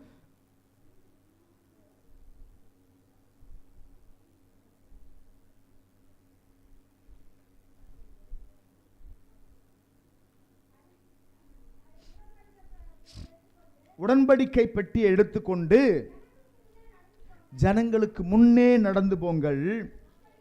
அப்படியே உடன்படிக்கை பெட்டியை எடுத்துக்கொண்டு ஆசாரியர்கள் ஜனங்களுக்கு முன்னே போனார்கள். கர்த்தர் யோசுவாவை நோக்கி, நான் மோசேயோடு இருந்தது போல உன்னோடும் இருக்கிறேன் என்பதை இஸ்ரவேலர் எல்லாரும் அறியும்படிக்கு இன்று அவர்கள் கண்களுக்கு முன்பாக உன்னை மேன்மைப்படுத்துவேன். அப்படி சொல்லிட்டு கர்த்தர் என்ன செய்றார்னா, 6வது 8ஆம் வசனத்தை படிக்கிற, உடன்படிக்கை பெட்டியை சுமக்கிற ஆசாரியரை பார்த்து, நீங்கள் யோர்தான் தண்ணீரில் ஓரத்தில் சேரும்போது யோர்தானில் நில்லுங்கள், யோர்தானில் நில்லுங்கள் என்று நீ கட்டளையிடுவாயாக என்று சொல்றாரு. அப்படியே அந்த ஆசாரியர்கள் என்ன பிரச்சனைன்னு கேட்டால், யோர்தான் என்ற ஒரு பெரிய ஆறு இருக்குது. இந்த 6 லட்சம் பேரும் கர்த்தர் கொடுத்த வாக்குத்தத்தத்தை சுதந்திரிக்கணும்னா இந்த ஆற்றை கடந்து தான் அந்தாண்ட போயிட்டு அந்த ஆசீர்வாதத்தை சுதந்திரிக்கணும். இந்த ஆறு தடையாக இருக்குது. இந்த ஆறை எப்படி தடையை நீக்கி, ஆறு என்கிற தடையை நீக்கி எப்படி அதில் ஜனல் கொண்டு போவது என்கிற பிரச்சனைக்கு தான் ஒரு வழியை இங்கே ஆண்டவர் சொல்கிறாரு. ஆசாரியர்கள் போயிட்டு அந்த ஆற்றினுடைய தண்ணீரிலே கால் வைத்து அங்கே நிற்க வேண்டும். அவர்கள் கடந்து போகக்கூடாது, தண்ணீரிலே நிற்க வேண்டும். படிங்க. நிற்க வேண்டும் என்று நீ கட்டளையிடுவாயாக என்றார். 9ஆம் வசனத்தில் யோசுவா இஸ்ரவேல் புத்திரரை நோக்கி, நீங்கள் இங்கே சேர்ந்து உங்கள் தேவனாகிய கர்த்தருடைய வார்த்தையை கேளுங்கள் என்றான். பின்பு யோசுவா, ஜீவனுள்ள தேவன் உங்கள் நடுவே இருக்கிறார் என்பதை அவர் கானானியரையும் ஏத்தியரையும் ஏவியரையும் பெரிசியரையும் எமோரியரையும் எபூசியரையும் உங்களுக்கு முன்பாக துரத்தி விடுவார் என்பதை நீங்கள் அறிந்து கொள்வதற்கு அடையாளமாக இதோ சர்வ பூமிக்கு ஆண்டவராய் இருக்கிறவருடைய உடன்படிக்கை பெட்டி உங்களுக்கு முன்னே யோர்தானில் போகிறது. அப்படி சொன்ன உடனே 11ஆம் வசனத்தில் வாசிக்கிறோம், சம்பவிப்பது என்னவென்றால், சர்வ பூமிக்கும் ஆண்டவராகிய கர்த்தரின் பெட்டியை சுமக்கிற ஆசாரியர்களின் உள்ளங்கால்கள் யோர்தானின் தண்ணீரிலே பட்ட மாத்திரத்தில் ஆராதிக்கிற தேவ மனிதர்களுடைய உள்ளங்கால்கள் தண்ணீரிலே பட்ட மாத்திரத்தில் மேலே இருந்து ஓடி வந்த யோர்தானின் தண்ணீர் ஓடாமல் ஒரு குவியலாக நிற்கும். தண்ணி குவியலா நின்று வாழ்க்கையில் என்னைக்காவது பார்த்துருக்கீங்களா? மேலே இருந்து ஓடி வருகிற தண்ணீர், மேலே இருந்து ஓடி வருகிற தண்ணீர் ஆசாரியனுடைய உள்ளங்கால் பட்ட மாத்திரத்திலே தண்ணீர் ஓடாமல் குவியலாய் நிற்குமா? இப்ப சொல்லுங்களேன், கடனும் உடனும் என்னை முடக்க முடியாதே, கடல் மேல் நடந்த கர்த்தர் என்னோடு இருக்கின். எத்தனை பேர் விசுவாசிக்கிறீங்க? இந்த கடலும் ஆறும் பிரச்சனையும் போராட்டமும் என்ன முடக்காது, அது முடங்கி நிற்க போகிறது. கைகளை தட்டி சொல்லு ஹல்லேலூயா. வியாதியினால நான் முடங்கி போக மாட்டேன், வியாதியை முடக்கி போட்டுட்டு நான் நடந்து போறேன். என என் வாயில துதி இருக்குது, என் உள்ளத்துக்குள்ள உடன்படிக்கை பற்றி இருக்கிறது, எனக்குள்ளே இயேசு இருக்கிறார், வானத்தையும் பூமியும் படைத்த கர்த்தருடைய ஆவியானவர் எனக்குள்ளே உங்களுக்குள்ளே இருக்கிறார். உங்க உள்ளங்கால் பட்ட மாத்திரத்தில் நான் சொல்றேன், உன்னை கடக்க விடாமல் செய்த ஆறு குவியலாய் பயந்து கொண்டு நிற்க போகிறது. நீங்களோ வெட்டாந்தரையில் நடந்து போக போகிறீர்கள். ஹல்லேலூயா. எத்தனை பேர் சந்தோஷப்படுறீங்க? இப்ப சொல்லலாமா? அந்த பாட்டை பாடலாமா? எல்லாம் சொல்லுங்க. கடனும் உடனும் என்னை முடக்க முடியாதே, கடல் மேல் நடந்த கர்த்தர் என்னோடு இருக்கின்றார். எல்லாம் சொல்லுங்க. கடனும் உடனும் என்னை முடக்க,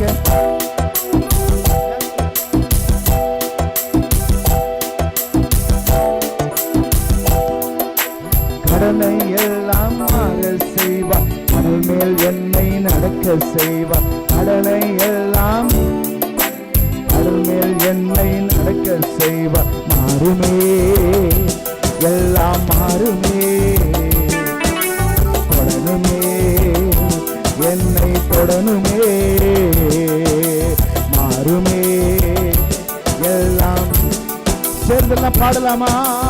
தொடனுமே, என்னை தொடனுமே,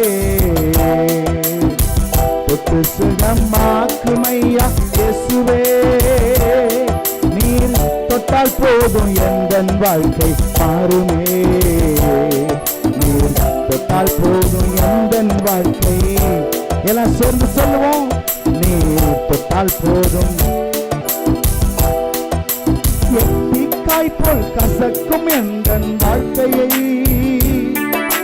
பாசக்கைகள் எட்டி என்று தொடனுமே, எட்டிக்காய் போல் கசக்கும் என்ற வாழ்க்கையை உம் பாசக்கைகள் நீட்டி என்று தொடனுமே. கட்டி பிடித்தேன் உந்தன் பாதம் அத்தா என்றன்,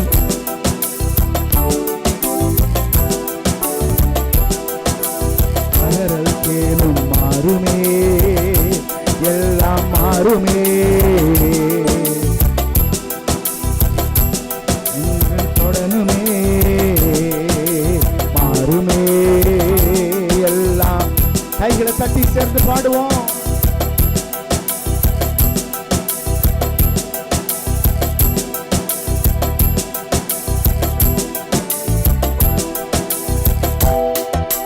மாறுமே, எல்லாம் சேர்ந்து சொல்லலாமா? தொடனுமே, இன்று தொடனுமே, குறைவை எண்ணி புலம்புவதை நிறுத்துவே, நிறைவாய் என்னை நடத்துபவர் இருப்பதா, குறைவை எண்ணி புலம்புவதை நிறுத்துவே, நிறைவாய் என்னை நடத்துபவர் இருப்பதா, இல்லை என்பது எனக்கு இல்லை, இல்லை என்பதும் துணியும் இல்லை, இல்லை என்பதே மாறுமே, எல்லாம். கைகளை தட்டி என்னை தொடனுமே, மாறுமே, எல்லாம். ஆமே, தொடனுமே, என்னை தொடனுமே. இயேசு கிறிஸ்து காந்தம் போல, அவர்கிட்ட ஒட்டி இருக்கிற மனுஷன் காந்தமா மாறிடுவான். ஆமேன். அவர் காந்தம், அவருக்குள்ள வல்லம் இருக்குதுன்னா, நான் அவர் கையை பிடிச்சிக்கிட்டா நானும் பின்னவாயிட்டேன் காந்தம் போல. இப்ப நான் யாரு தொட்டாலும் அவங்களா சரியாயிடுவாங்க. இப்ப அவர் என்ன தொட்டாரு, நான் ஒருத்தரை தொடுறேன், என்ன தொட்டதுனால நான் நல்லாயிட்டேன். நான் போய் தொடுவதனால நான் தொடுகிற அனைவரும் சுகமாகிறார்கள். கையை தட்டி கர்த்தரை ஸ்தோத்திரம் பண்ணு. பைபிள் வசனம் சொல்லுகிறது, வியாதியஸ்தர் மேல் கைகளை வைப்பீர்கள், அப்பொழுது அவர்கள் எல்லாம் சொல்லுங்க, சொஸ்தமாவார்கள். ஜபமே தேவையில்லைங்க. கையெல்லாம் வச்சு ஆண்டவரே சுகமாக்கணும்லாம் சொல்லி ஜபிக்க வேண்டாம். வசனம் என்ன சொல்லுது? கையை வைத்து ஜெபம் பண்ணுன்னு சொல்லுதா? கையை வைப்பீங்க அப்பயே சுகமாயிடுவான்னு சொல்லுதா? நல்லா சொல்லுங்க, கையை வைப்பீங்க அப்பயே. எப்படி? இப்போ ஒரு டெமான்ஸ்ட்ரேஷன் பண்ணலாமா? ஒரு ஆள் உடையாங்க, இங்கோட்டு எழுந்துரு, எழுந்து உடைய வேகமா. என்ன செய்யணும்? எப்படி? இப்போ ஒரு நோயாளி மேலே தொட்டா எப்படி அற்புதம் நடக்குது பாருங்க. நான் என்ன செய்யறேன்? இந்த கை வந்து எங்க இருக்குது? ஏசப்பாவை பிடிச்சிட்டு இருக்குது, அல்லது ஏசப்பா கை என்ன பிடிச்சிட்டு இருக்குது? அவருக்குள்ள இருந்த வல்லமா அப்படியே டிரான்ஸ்ஃபர் எனக்குள்ள வந்திருக்குது. அவருக்குள்ள இருக்க அந்த காந்த சக்தி இப்போ எனக்குள்ள வந்திருக்குது. இப்போ தம்பி பலவீனத்தோடு வராரு, நான் இவனுக்காக ஆண்டவர் இவனை சுகமாக்கும் பலப்படுத்தணும் சொல்ல வேண்டிய அவசியம் இல்லை. அப்படி கையை வச்ச மாத்திரத்தில் he is healed, அவன் சுகமானான். கையை தட்டி சொல்லு, தேங்க்யூ தேங்க்யூ, ஆமென். இப்போ நடக்காவீங்க. அவர் என்ன தொடுறாரு? இப்போ என்கிட்ட சொல்றாரு, நீ போய் தொடு, யாரை தொட்டாலும் அவன் சுகமாயிடுவாங்க. ஹல்லேலூயா. நீ யாரை தொட்டாலும் சுகமாயிடுவாங்க. எப்பேற்பட்ட நோயாளியாக இருந்தாலும் சுகமாயிடுவாங்க. ஒருத்தவங்க பாருங்க, காலமெல்லாம் காத்திரி கிடந்தான். ஒரு குளம் எப்பொழுது கலக்கப்படும், அந்த குளத்தை கலக்கணும்னு முதல்ல போய் யார் இறங்கினாலும் சுகமாவாங்கன்னு சொல்லிட்டு குளத்தங்கரையை நம்பி நம்பி 38 வருஷமா நாட்களை கழித்து போட்டான். இயேசு கிறிஸ்து வந்தார், ஒரே நிமிடத்தில் அவன் படுக்கையை மாற்றி வீட்டுக்கு அனுப்புனார். ஆமென். 38 வருஷமா குளத்தை நம்பியே காலம் ஓடி போச்சு. நிறைய பேர்லாம் பார்த்தீங்கன்னா அந்த டாக்டர் இந்த டாக்டர், அந்த மனுஷன் இந்த மனுஷன், அந்த கோயில் இந்த கோயில், அலைஞ்சு அலைஞ்சு அலைஞ்சு அலைஞ்சு அலைஞ்சு பார்த்து பார்த்து பார்த்து டாக்டராலேயே டயர்டாயிடுறாங்க. டயர்டாகிடுது எதனால தெரியுமா? கடந்த வாரம் படிச்சு பாருங்க, அநேக மருத்துவர்களால் வேதனைப்பட்ட பொழுது அப்படின்னு இருக்கு, வேதனைப்பட்டால்னு இருக்குது. 12 வருஷம் பெரும்பாடு உள்ள ஸ்திரீக்கு வேதனை என்ன தெரியுமா? சரீரத்தில் வியாதி வந்ததுனால வேதனை இல்லையா? அநேகர் மருத்துவர்கள் படுத்தின பாடுகளால் வேதனை.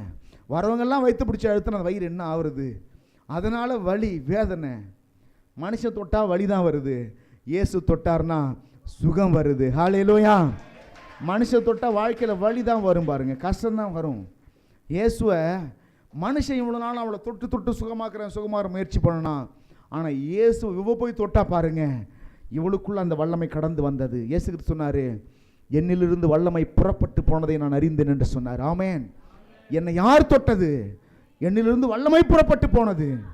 நான் சொல்கிறேன், ஆராதிக்கிற மனுஷன் கர்த்தரை தொடலை, கர்த்தருடைய இதயத்தையே தொடுகிறான். ஆமென். 12 வருஷம் பெரும்பாடுள்ள ஸ்திரீ கர்த்தருடைய வஸ்திரத்தை தொட்டே சுகமானா. வஸ்திரத்தை தொட்டதுக்கே இந்த அற்புதம் சொன்னா, மனசை தொட்டா என்ன ஆகும்? ஹல்லேலூயா. இயேசுவினுடைய மனசை தொட்டு பாருங்க. நான் சொல்றேன், உங்க வாழ்க்கையே மாறிடும், உங்க தலையெழுத்தே மாறிடும், உங்க சூழ்நிலையே மாறிடும். அவரை மனசை தொடுறதுக்கு ஒரு வழி இருக்குது. அது என்ன வழி தெரியுமா? கர்த்தரை ஆராதிப்பது தான் அவரை மனசை தொடுகிற வழி. ஹல்லேலூயா. தாவீது வந்து உங்களை போல ரொம்ப பரிசுத்தவான்லாம் கிடையாது, நீங்க நினைக்கிற அளவுக்குலாம் பரிசுத்தவான் கிடையாது தாவீது. அவன் ஒரு மோசமான மனுஷனாக இருந்திருக்கிறான். ஆனால் கர்த்தர் அவனை பார்த்து சொன்னார், என் இதயத்துக்கு ஏற்றவன் அப்படின்னு சொன்னார். எதனால தெரியுமா? அவன் நல்ல கர்த்தரை ஆராதித்தான். ஹல்லேலூயா, ஹல்லேலூயா. ஆராதிக்கிற மனுஷன் கர்த்தருடைய இருதயத்தை தொடுகிறான். ஜெபிக்கிற மனுஷன் கர்த்தரை பிடிச்சிட்டு இருக்கிறான். ஆராதிக்கிற மனுஷனை கர்த்தர் பிடிச்சிட்டு இருக்கிறார் கையில். ஆமென், அல்லேலூயா. சவுல் அவ்வப்போது வந்து கர்த்தரை ஆராதிச்சான். தாவீது நினைத்த போதெல்லாம் கர்த்தரை ஆராதித்தான். சவுல் தேவைக்காக மட்டும் கர்த்தரை ஆராதித்தான். தாவீது நினைத்த பொழுதெல்லாம் கர்த்தரை ஆராதித்தான். 2 பேருக்கும் வித்தியாசம் அதுதான். சவுலையும் தாவீதையும் ஒப்பிட்டு பார்த்தீங்கன்னா, சவுல் எப்படி ஆராதிச்சிருக்கிறான்? ஒரு யுத்தம் வந்துச்சுன்னா உடனே வந்து பலி செலுத்தி ஆராதனை பண்ணி, ஆண்டவரே இந்த யுத்தத்தில் ஜெயத்தை கொடுக்கணும்னு ஒரு ஆராதனை பண்ணுவான். சில பேர்லாம் பார்த்தீங்கன்னா வயிறு வலி வந்தால் தான் கடவுள்கிட்ட வருவாங்க, தலைவலி வந்தால் தான் ஆண்டவர்கிட்ட வருவாங்க, வியாதி வந்தால் தான் சர்ச்சை ஞாபகத்துக்கு வரும். அது கூட நாலு அல்லா கோயிலில் கயிறை மாட்டிட்டு கடைசியாக தான் நிச்சயம் அல்லா கோயில் கை விட்டதுக்கு அப்புறம் தான் இயேசு கோயில் ஞாபகத்துக்கு வரும். சில பேர் வந்து இயேசு கோயிலையே அல்லா கோயில் போல தான் நினச்சிட்டு இருக்கிறாங்க. நிறைய பேர் இங்கே வந்து நினச்சிடறாங்க, ஏதாவது கயிறு கிடைக்குமா, ஏதாவது பட்டைக்கட்டையை போடுவீங்களான்னு காத்துட்டு இருக்கிறாங்க.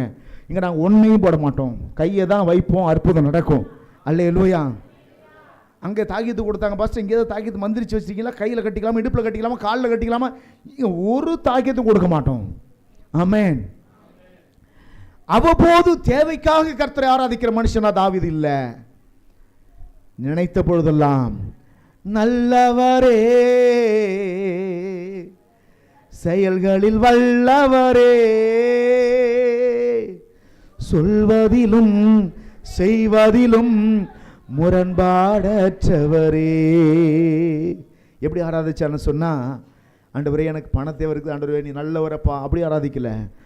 நிறைய கஷ்டத்தில் பிறந்தா கூட, வியாதியில் இருந்தால் கூட, தேவை இருந்தால் கூட ஆண்டவரை பார்த்து சொன்னா, நல்லவரே, செயல்களில் வல்லவரே, சொல்வதிலும் செய்வதிலும் முரண்பாடற்றவரே, மிகுவேல் இஸ்ரவேல் என் நம்பிக்கையானவரே, நம்பிடும் நீர் அரணாய் நீர்ப்பவரே. நல்லா கவனிங்க. எப்போதெல்லாம் மனசுல தோணுதோ, ஆராதனைங்கிறது லவ்விங் காட், கடவுளை அன்பு கூறுவது. உங்கள் பிள்ளைக்கு எப்போல்லாம் முத்தம் கொடுப்பீங்க? டைம் வச்சுருக்கீங்களா? காலையில் 3 முத்தம், மதியம் 3 முத்தம், நைட்டு 3 முத்தம். அளந்து 3 முத்தத்துக்கு ஒரு முத்தமும் தரமாட்டேன். காலையில் குழந்தைய தூக்கி 3 முத்தம் கொடுத்துட்டு முடிஞ்சுப்பா உன் கோட்டை முடிஞ்சிச்சு, இதோட சரி வீட்டில் உட்காந்துக்க. மதியம் 1 மணிக்கு வா, ஒரு 3 முத்தம் தரேன் ஓடிப்போ. நைட்டு வா 3 முத்தம் ஓடிப்போ. அப்படி வச்சுருப்பீங்க. நிறைய பேர் கடவுள் அப்படி தான் வச்சுருக்கிறாங்க. அவ்வப்போது காலையில் எழுந்து ஒரு ஜபம், மதியம் ஒரு ஜபம், நைட்டு ஒரு ஜபம். சில பேர்லாம் காலையில் ஒருத்தர் ஜபத்தோடு சரி, அதுக்கப்புறம் எந்த ஜபமும் கிடையாது. சில பேர்லாம் ஞாயிற்றுக்கிழமை காலையில் தான் ஜபமே ஞாபகத்தில் வரும். சில பேர்லாம் சர்ச்சைக்கு வந்தால் தான் ஜபமே ஞாபகத்தில் வரும். ஜபம் பண்ணணுமா அப்படின்னு தோணும். ஆனால் தாவீது அப்படி இல்லை. கர்த்தரை நேசித்தான். He loved God more and more. அதிகமாய் கர்த்தர் அன்பு கூர்ந்தான். எப்பெல்லாம் அவனுக்கு தோணுதோ அப்பெல்லாம் குழந்தைக்கு முத்தம் கொடுக்கிறது மாதிரி, எப்பெல்லாம் கர்த்தர் மேல அன்பு உண்டாகிறதோ அப்பெல்லாம் நல்லவரே, செயல்களில் வல்லவரே, சொல்வதிலும் செய்வதிலும் முரண்பாடற்றவரே, மிகுவேல் இஸ்ரவேல் என் நம்பிக்கையானவரே, நம்பிடும் யாவருக்கும் நீர் அரணாய் நிற்பவரே. மனசுல தோணும் போதெல்லாம்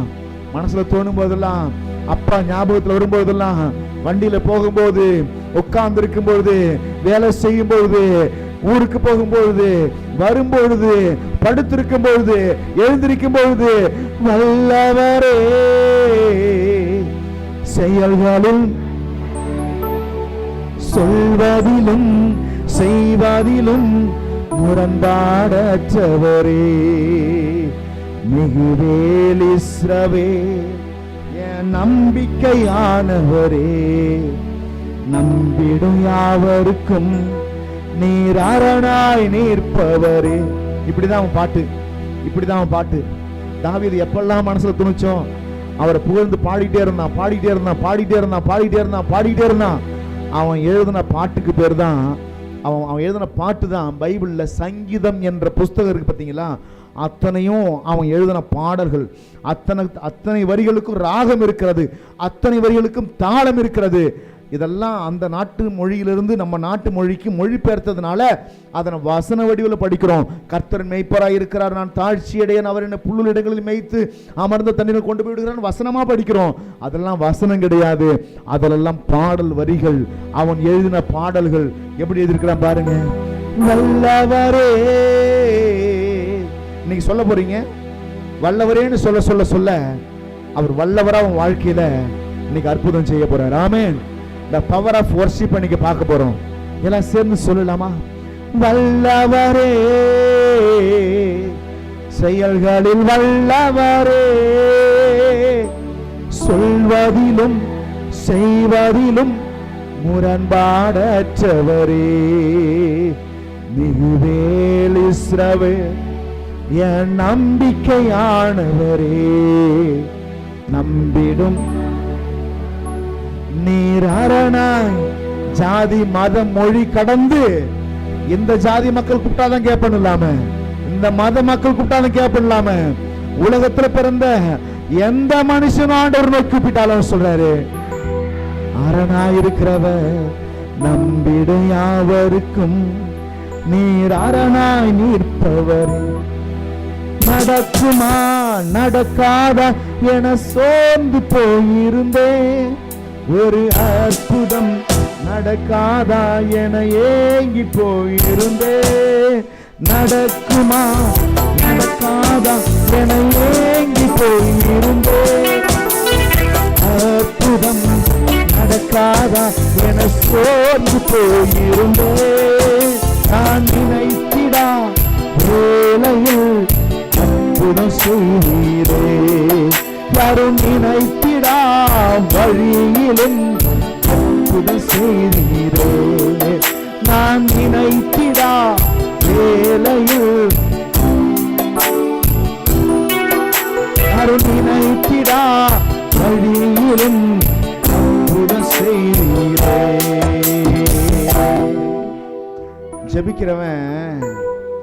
ஜெபிக்கிறவன் கர்த்தரை கூப்பிடுறான், ஆராதிக்கிறவன் கர்த்தரை கவர்ந்து இழுக்கிறான். ஆமென். காந்த சக்தி போல கர்த்தரை கவர்ந்து இழுக்கிறவன் யார் தெரியுமா? ஜெபிக்கிறவன் இல்ல, ஆராதிக்கிறவன். அதாவது எப்படி இழுத்தான் தெரியுமா? தாவீது எப்படி இழுத்தான் தெரியுமா? அப்பா ஆடு மேய்க்க அனுப்பிட்டாரு. ஆடு மேய்க்க போனவன் அங்க ஆராதிக்கிறான். வல்லவரே, செயல்களில் வல்லவரேன்னு அங்க ஆராதிச்சிட்டு இருக்கிறான். அப்பா என்ன தெரியுமா செய்யறாரு? தம்முடைய ஊழியக்காரன் அனுப்புறாரு, எலியாவை அனுப்புறாரு. நீ என்ன செய்ய, நேரா போ, ஈசா என்கிற மனுஷனுடைய வீட்டுக்கு போ, அவனுடைய பிள்ளைகளில் ஒருவனை நான் ராஜாவாக தெரிந்து கொண்டேன். இப்ப அப்பாவுடைய மனசு அவன் கவர்ந்துட்டான் தாவீது. ஆனா அவன் எங்க இருக்கிறான்? வீட்டுல இல்ல. எங்க இருக்கிறான்? காட்டுல இருக்கிறான். வீட்டுல இருக்கிறவன்லாம் எப்படி இருக்கிறான்? சொகுசா இருக்கிறான். காட்டுக்கு போன என்ன செய்யறான்? கர்த்தரை ஆராதிச்சிட்டு இருக்கிறான். ஆண்டவர் தம்முடைய ஊழியக்காரன் அனுப்புறாரு, நான் அந்த வீட்டில் ஒரு மனுஷனை ராஜாவா தெரிஞ்சுக்கிட்டேன், நீ போய் அவன் தலையில் அபிஷேகத்தை வார்த்து உன்னை நான் ராஜாவாக தெரிந்து கொண்டேன்னு சொல்லுன்னு அனுப்புறாரு. எலியா தீர்க்கதரிசி இங்கிருந்து, சாமுவேல் தீர்க்கதரிசி, தப்பா சொல்றேன், சாமுவேல் தீர்க்கதரிசி இங்கிருந்து போறாரு. போய் பார்க்கிறாரு, என்ன நடக்குது தெரியுமா? மூத்த குமாரன் அனுப்புறாங்க, வாட்ட சட்டமான ராணுவத்தில் இருக்கிறவன். கர்த்தர் சொல்றாரு, இவனை நான் தெரிஞ்சுக்கல. ரெண்டாவது மகன், இவனையும் தெரிஞ்சுக்கல. மூணாவது மகன், இப்படி 7 பிள்ளைங்க போயிட்டாங்க. இப்ப வீட்டில் பிள்ளைகளையே காணும். தீர்க்கதரிசி சாமுவேல் கேட்கிறாரு, உனக்கு வேற பிள்ளைங்க இல்லையா? இப்பதான் அப்பாவுக்கு ஞாபகம் வருது. ஆமாமா, இன்னொருத்தன் இருக்கிறான். அவன் எங்க தெரியுமா இருக்கிறான்? ஆடு மேய்க்க அனுப்பி இருக்கிறான் அவனை. இப்ப சாமுவேல் தீர்க்கதரிசி சொல்றாரு, அவனை அழைச்சிட்டு வா, அவனை தான் கர்த்தர் தெரிஞ்சுட்டார் போல. இப்ப அவன் வரும்போது எப்படி தெரியுமா வரான்? கிட்டாரோடு அப்படியே வரான். வல்லவரே, இசையை வாசிக்கிட்டே, பாட்டு பாடிக்கிட்டே,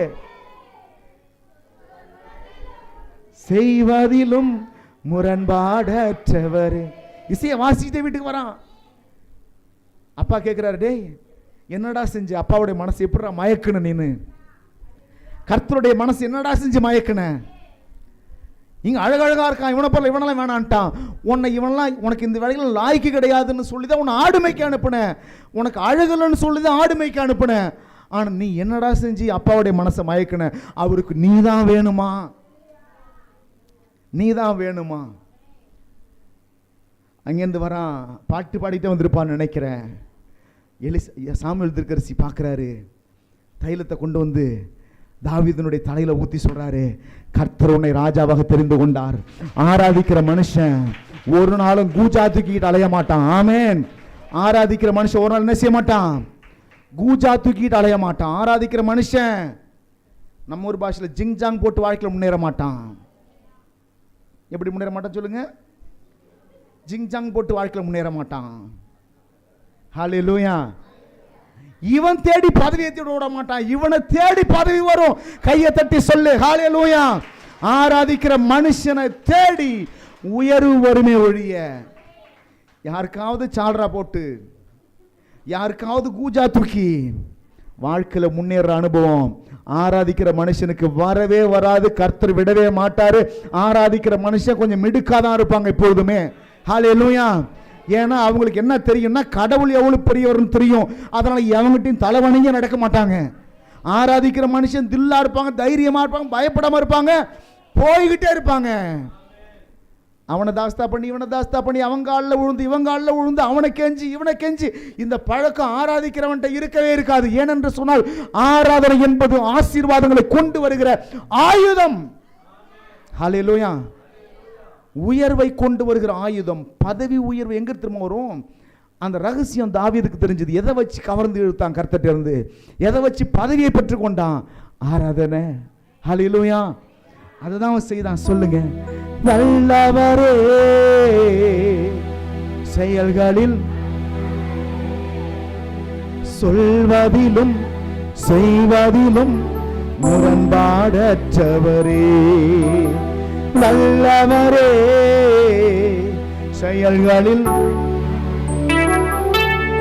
சொல்வதிலும் செய்வதிலும் முரண்பா.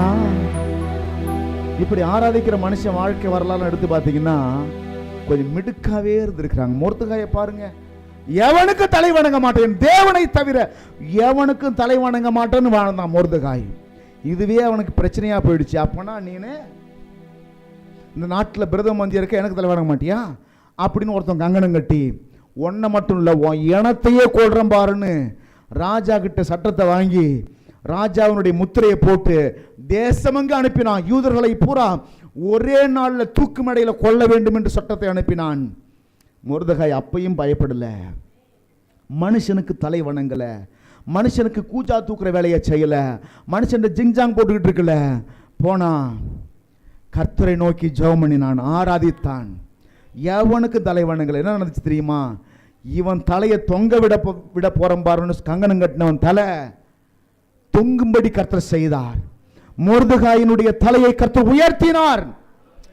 ராஜா கணம் பண்ற மனுஷனை எப்படி கணம் பண்ணணுமோ அப்படி கணம் பண்ணுன்னு சொல்லி எந்த ஆமான் மொர்தெகாயை அவமானப்படுத்த நினைத்தானோ, மொர்தெகாயை கொல்ல நினைத்தானோ, அவனை வைத்தே மொர்தெகாய் உயர்த்தப்பட்டான், மதிக்கப்பட்டான், கனப்படுத்தப்பட்டான். ஹல்லேலூயா. எல்லாம் சொல்லுங்க. வல்லவரே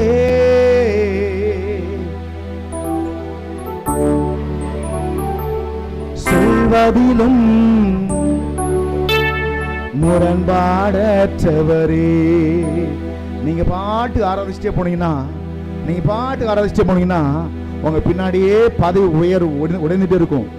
பதவி என்ன செய்யுமா? பின்னாடியே அண்ணன் நீ தானே இந்த இடத்துல நீ தான் பொறுப்புல இருக்கணும், நீ தான் இந்த வேலையை செய்யணும், உங்களால மட்டும்தானே முடியும், உங்களுக்கு தான் அந்த பதவி வந்திருக்குது, உங்களுக்கு வேலை கிடைச்சிருக்குது, உங்களுக்கு ப்ரமோஷன் கிடைத்திருக்கிறது, உங்களுக்கு சம்பள உயர்வு கிடைத்திருக்கிறது, உங்களுக்கு அதிகாரம் கிடைத்திருக்கிறது. இதை சொல்லிக்கிட்டே இருப்பாங்க. ஆனா நீ மட்டும் என்ன செஞ்சிடக்கூடாது? சம்பளத்துக்கு பின்னாடி அதிகாரத்துக்கு பின்னாடி மறுபடி தலை வணங்கிட கூடாது. நீ செஞ்ச வேலையை மட்டும். என்ன வேலை? உன் வேலை என்ன வேலை? நல்லவரே. இதான் உன் வேலை. யாருக்கு மட்டும் தான் கூஜா தூக்கணும்? கர்த்தருக்கு மட்டும் தான் கூஜா தூக்கணும், எவனுக்கும் தூக்க கூடாது. ஆமென் சொல்லலாமா? வல்லவரே சொல்வதிலும் செய்வதிலும் முரண்பாடற்றவரே. இஸ்ரவேல் நம்பிடும் யாவருக்கும் நேராரனாய் நிற்பவர். மறுபடியுமாய் மிகுவே என் நம்பிக்கையானவரே. நேராரனாய் நிற்பவரே. நடக்குமா நடக்காதா என அற்புதம் நடக்காதா என ஏங்கி போயிருந்தே. நடக்குமா நடக்காதா என சோர்ந்து போயிருந்தே. ஒரு அற்புதம் என ஏங்கி போயிருந்தே. நான் நினைத்திடா வேளையில் அற்புதம் செய்தீரே. யாரும் நினைத்திடா வழியிலும் அற்புதம் செய்தீரே. எல்லாம் சேர்ந்து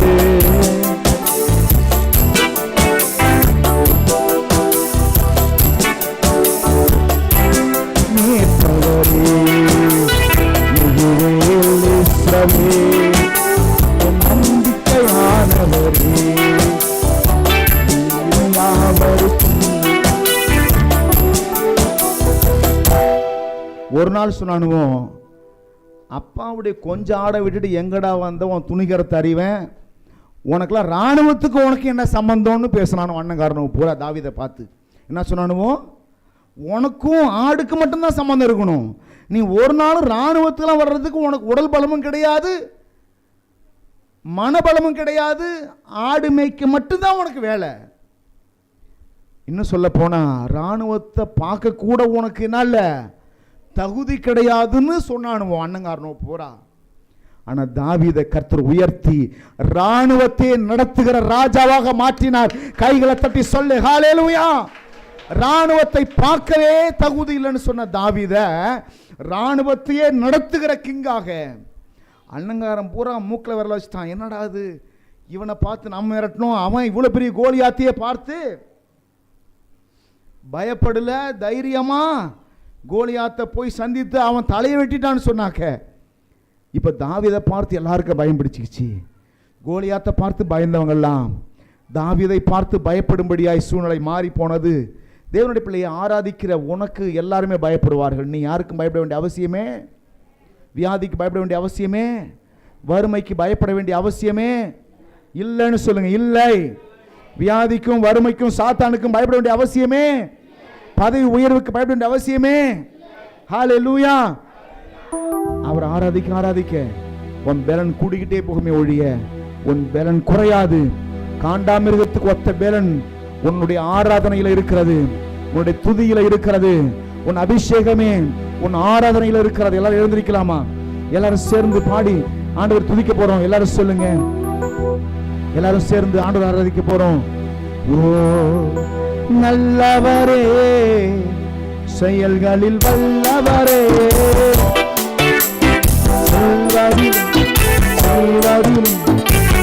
பாடச்சவரே,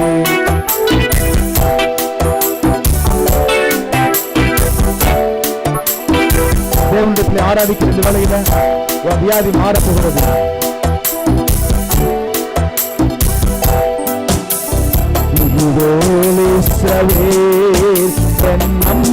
நம்பிக்கையானவரே,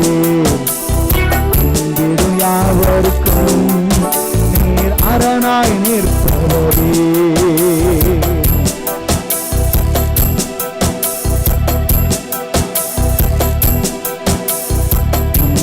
யாவருக்கும் நீர் அரணாய் நிற்பவரே, மிகுவேலேஸ்வரே.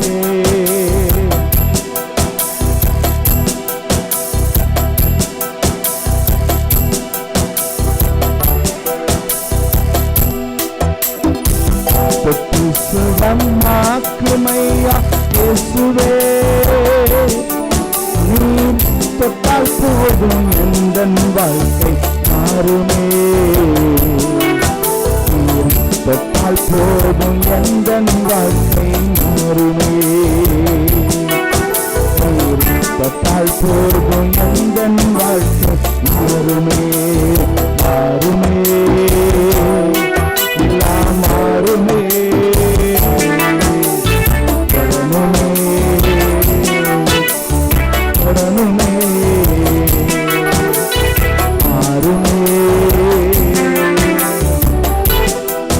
சேர்ந்து தொடனுமே, தொடனுமே, தொட்டு சுகமாக்குமையா, நீர் தொட்டால் போதும் எந்தன் வாழ்க்கை மாறுமே, நீர் தொட்டால் போதும் எந்தன் வாழ்க்கை. எல்லாம் சேர்ந்து நீர் தொட்டால் போதும், கடனும் உடனும் என்னை முடக்க முடியாதே, கடல் மேல் நடந்த கர்த்தர் என்னோடு இருக்கின்றார், கடனும் உடனும் என்னை முடக்க முடியாதே, கடல் மேல் நடந்த கர்த்தர் என்னோடு இருக்கின்றார், கடனும் என்னை நடக்க செய்வார், கடனை எல்லாம் மாற செய்வார். கடல் மேல் என்னை கடனை எல்லாம் மாற செய்வார். கடல் மேல் என்னை நடக்க செய்வார். மாறுமே எல்லாம் மாறுமே, தொடனுமே என்னை தொடனுமே. மாறுமே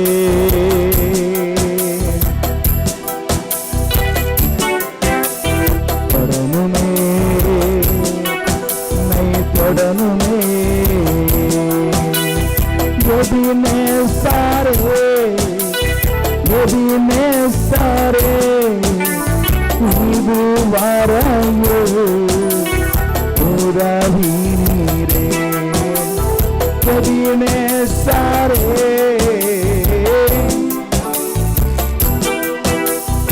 இது வரையோ உதவி நீரே. இது வரையோ உதவி நீரே. இது வரையோ உதவி நீரே. உண்மை முழு உள்ளத்தோடு ஆராதிப்பே, முழு பேலத்தோடு எல்லாரும் சேர்ந்து ஆராதனை ஆராதனை ஆராதனை.